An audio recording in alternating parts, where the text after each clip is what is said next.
নমস্কাৰ, মই স্পন্দন কেও, মই উজুদিবাগৰ ফাউণ্ডাৰ। উজুদিবাগৰ ফালৰ পৰা আমি IT ছফ্টৱেৰ সলিউশ্যন আৰু ছফ্টৱেৰ ডেভেলপমেণ্ট বা মোবাইল এপ্লিকেশ্যন ডেভেলপমেণ্ট এই ধৰণৰ ছাৰ্ভিচেছবোৰ অফাৰ কৰোঁ। এতিয়া আজি আমি যিটোৰ ওপৰত কথা পাতিবৰ কাৰণে আহিছোঁ সেইটো হৈছে যে যিকোনো এজন মানুহে এটা মোবাইল এপ্লিকেশ্যন বনোৱাৰ সময়ত কি ধৰণৰ কথাবোৰ চিন্তা কৰিব লাগে বা কি আগতীয়াকৈ কথাবোৰ ভাবিলে তেওঁলোকৰ কাৰণে মোবাইল এপ এটা বনোৱাৰ কাৰণে সুবিধা হয়।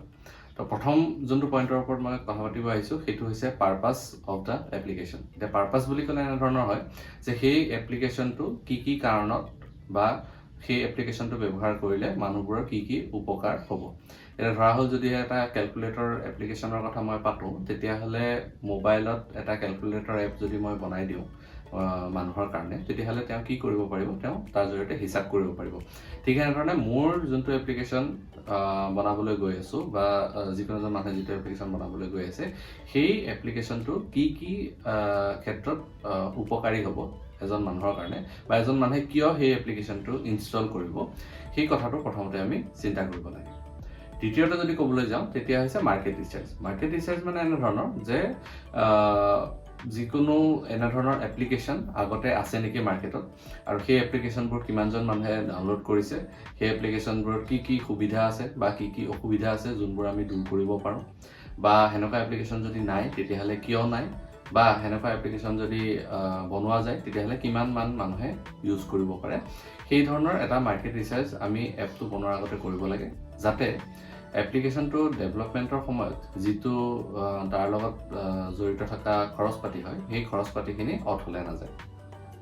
3 নম্বৰতে মই কথা পাতিব বিচাৰিছোঁ যে হৈছে প্লেটফৰ্ম মানে হৈছে বৰ্তমান আমাৰ হাতত জেনেৰেলি যদি ক'বলৈ যোৱা যায় তেতিয়াহ'লে 3টা প্লেটফৰ্ম আছে। তো 3টাৰ ভিতৰত হৈছে প্ৰথমটো হৈছে ৱেব বা ৱেবছাইটৰ জৰিয়তে যোনটো হয়, দ্বিতীয়টো হৈছে এণ্ড্ৰইড এপ বা এণ্ড্ৰইডৰ জৰিয়তে যোনখিনি হয় এণ্ড্ৰইড ডিভাইচেছ, আৰু তৃতীয়টো হৈছে iOS বা এপলৰ যোনখিনি ডিভাইচেছ। এতিয়া প্ৰত্যেকটোৰে নিজৰ এডভান্টেজ ডিছএডভান্টেজ আছে। গতিকে প্লেটফৰ্ম স্পেচিফিক যোনবোৰ এডভান্টেজ বা ডিছএডভান্টেজ সেইবোৰৰ ওপৰত কথা আমি বেলেগ এটা ভিডিঅ'ত পাতিম। গতিকে আমি প্ৰথমতে এনেকুৱা ধৰণৰ এপ এটা আলোচনা কৰিবলৈ যাওঁতে আমি প্লেটফৰ্মটো কি হ'ব সেইটোৰ ওপৰত চিন্তা কৰি ল'ব লাগে।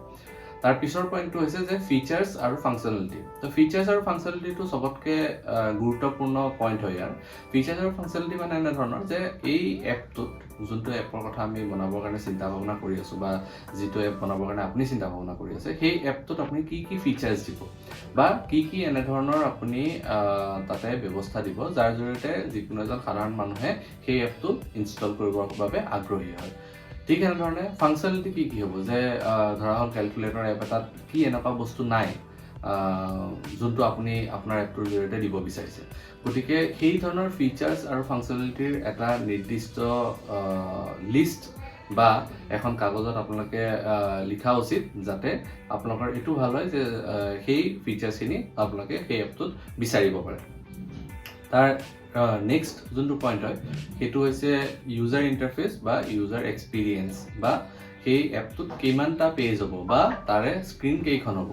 তো ইউজাৰ এক্সপিৰিয়েঞ্চ বা ইউজাৰ ইণ্টাৰফেচ কথাটো বহলকৈ ক'বলৈ গ'লে সেইটো এটা বেলেগ ভিডিঅ'ৰে পাৰ্ট হ'ব। গতিকে চমুকে ক'বলৈ গ'লে এনেকুৱা ধৰণৰ হয় যে এপটো ধৰা হ'ল আমি প্ৰথমতে খুলিলোঁ, যোনখন এখন পেজ ওলাব সেই পেজখনক আমি কোৱা হওঁ, প্ৰথম পেজখন জেনেৰেলি লগ ইন পেজ বা ৰেজিষ্ট্ৰেশ্যন পেজ হয়। এতিয়া সেই লগ ইন পেজখন দেখাত কেনেকুৱা হ'ব বা তাতে কি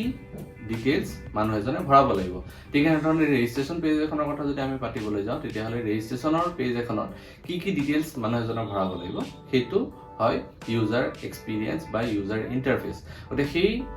কথাখিনি পেজ বাই পেজ, ধৰা হ'ল প্ৰথমতে ৰেজিষ্ট্ৰেশ্যনৰ পিছত ডেছবৰ্ডলৈ গ'ল, তাৰপিছত ডেছবৰ্ডত কি থাকিব, ঠিক এনেধৰণে ইউজাৰ প্ৰফাইল ছেকশ্যনলৈ গ'ল, ইউজাৰ প্ৰফাইলত কি থাকিব। গতিকে এই গোটেই কথাখিনি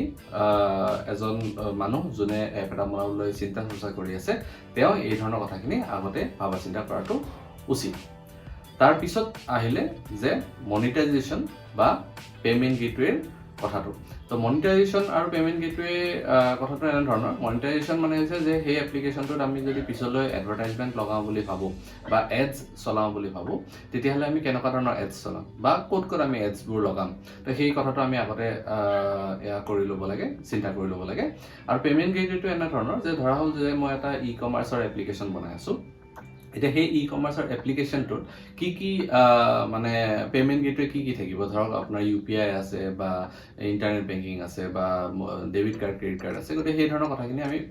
আগতে ভাবি ল'ব লাগে এতিয়া পেমেণ্ট গেটৱেৰ কাৰণে এপ্লাই কৰিবৰ কাৰণে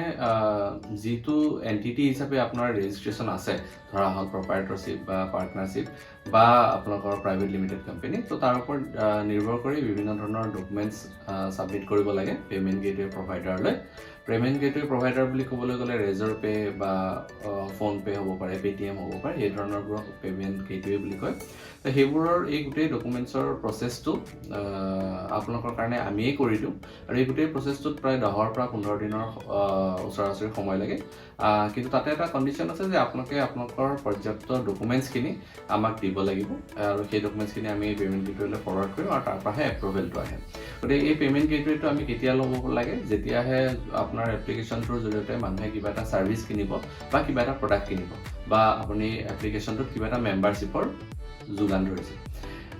পেমেণ্ট গেটৱেৰ উপৰিও আৰু বেলেগ ধৰণে এপত পেমেণ্ট ৰিচিভ কৰিব পাৰি সেইবোৰ হৈছে যে আপুনি নিজৰ UPI আইডিটো দি থ'ব পাৰে বা আপুনি নিজৰ QR কোডটো এপত দি থ'ব পাৰে কিন্তু তাতে এটা অসুবিধা আছে যে তেনেধৰণে যদি দিয়া হয় তেতিয়াহ'লে আপুনি মেনুৱেলি চেক কৰিব লাগিব যে আপুনি পইচাটো আপোনাৰ একাউণ্টত সোমাইছে নে নাই আৰু পেমেণ্ট গেটৱেত সুবিধা এইটোৱে যে যিকোনো এটা পেমেণ্ট সোমাইছে নে নাই সোমোৱা বা যদি আধাতে ফেইল হৈ গৈছে তেতিয়াহ'লে সেই গোটেই কথাখিনি পেমেণ্ট গেটৱে প্ৰভাইডাৰ বা যোনবোৰ ৰেজৰ পে বা পেটিএম আছে সেইবোৰেই গোটেইখিনি চাই লয় এতিয়া পেমেণ্ট গেটৱেৰ যদি কোনোবা এটা এপ্লিকেশ্যনৰ কাৰণে লোৱা হয় তেতিয়াহ'লে তেওঁলোকে 2 to 3% চাৰ্জ কাটে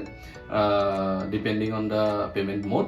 গতিকে সেইটো এটা তাতে আপোনালোকে কনচিডাৰ কৰিব পাৰে গতিকে এই গোটেই কথাখিনি যদি আপোনালোকে চিন্তা কৰি লয় যিকোনো এটা এপ বনোৱাৰ আগতে তেতিয়াহ'লে মই ভাবোঁ যে আপোনালোকৰ যোনটো এপ বনোৱাৰ যোনটো প্ৰচেছ সেই প্ৰচেছটো বৰ সহজ হ'ব আৰু সুন্দৰকৈ আপোনালোকে এপ্লিকেশ্যনটো বনাবৰ কাৰণে আগবাঢ়ি যাব পাৰিব আমি মোবাইল এপ্লিকেশ্যনৰ পৰা আৰম্ভ কৰি ছফ্টৱেৰ ৱেবছাইট ডিজিটেল মাৰ্কেটিং ছাৰ্ভিচেছবোৰ প্ৰভাইড কৰোঁ গতিকে আপোনালোকৰ যদি সেনেধৰণৰ কিবা ৰিকুৱাৰমেণ্ট বা আপোনালোকে যদি সেনেকুৱা ধৰণৰ কিবা ভাবা চিন্তা কৰি আছে তেতিয়াহ'লে আপোনালোকে আমাক তলত দিয়া ফোন নম্বৰ আৰু ৱেবছাইটৰ যোগেদি যোগাযোগ কৰিব পাৰে ধন্যবাদ